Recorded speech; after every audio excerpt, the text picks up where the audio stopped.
നിങ്ങൾ ഇനി കോഴിക്കോട് ഇറങ്ങിക്കഴിഞ്ഞാൽ നിങ്ങൾക്ക് ഫുഡ് അടിക്കാൻ പോകാൻ വേണ്ടിയിട്ട് ബൈക്ക് എടുത്ത് വരേണ്ട ആവശ്യമില്ല കേട്ടോ. ഇവിടെ റെൻ്റ് ബൈക്കിൻ്റെ സർവീസുകൾ സ്റ്റാർട്ട് ചെയ്തിട്ടുണ്ട് കേട്ടോ. ഇലക്ട്രിക് ബൈക്കുകളാണ് കാര്യങ്ങളൊക്കെയാണ് ഇവിടെ കൊടുക്കുന്നത്. ഫോർത്ത് പ്ലാറ്റ്ഫോമിലാണ് സംഗതി ഉള്ളത്. ഇതിൻ്റെ കൂടുതൽ ഡീറ്റെയിൽസ് എന്താണെന്നുള്ളത് ഞാൻ ഇപ്പോൾ ചോദിച്ചിട്ട് പറഞ്ഞുതരാം കേട്ടോ. ഇതിൻ്റെ ഡീറ്റെയിൽസ് ഒന്ന് പറഞ്ഞുതരാം എങ്ങനെയാണെന്നുള്ളത്. ഇവിടെ 24 ഹവേഴ്സും പിന്നെ 12 ഹവേഴ്സ് ആണ് ഇവിടെ കൊടുക്കുന്നത്. ഹവർലി ഇല്ല. 12 ഹവേഴ്സിന് 500, 24 ഹവേഴ്സിന് 750. ഫുൾ ചാർജ് ആയിട്ട് കൊടുക്കും. ഹെൽമെറ്റ് നമ്മൾ പ്രൊവൈഡ് ചെയ്യുന്നുണ്ട്.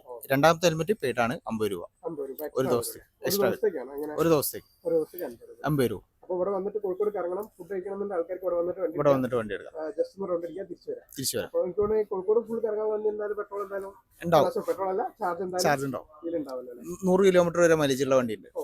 പിന്നെ ഏതൊക്കെ വണ്ടിയാണ് കൊടുക്കുന്നത്? ആംബിയർ, എയ്ത്തർ, വിട. ഇത് എല്ലാത്തിനും ഒരേ റേറ്റ് തന്നെയാണോ? സെയിം റേറ്റ് ആണ്. Same rate. ഓക്കെ. ഇതിന്റെ പേരെന്തായിരുന്നു? FJ Rentals. ഓക്കെ. പിന്നെ വേറെ കാര്യം ഞാൻ കണ്ടെന്ന് വെച്ചാൽ എനിക്ക് തോന്നുന്നു ഇതാണല്ലേ നമ്മുടെ നമ്പർ പ്ലേറ്റ് ബ്ലാക്കിലായിരിക്കും. റെന്റലിന്റെ സെയിം പ്രൊസീജിയറും കാര്യങ്ങളൊക്കെ എല്ലാ കാര്യങ്ങളും വണ്ടികളാണല്ലേ? അതെ. ഓക്കെ. അപ്പോൾ താങ്ക്സ്.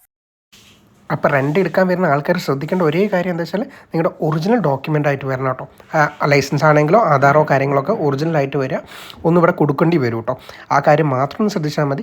ഫോർത്ത് പ്ലാറ്റ്ഫോമിലാണ്, കോഴിക്കോട് റെയിൽവേ സ്റ്റേഷൻ്റെ ഫോർത്ത് പ്ലാറ്റ്ഫോമിലാണ് ഇതിവിടെ കിടക്കുന്നത്.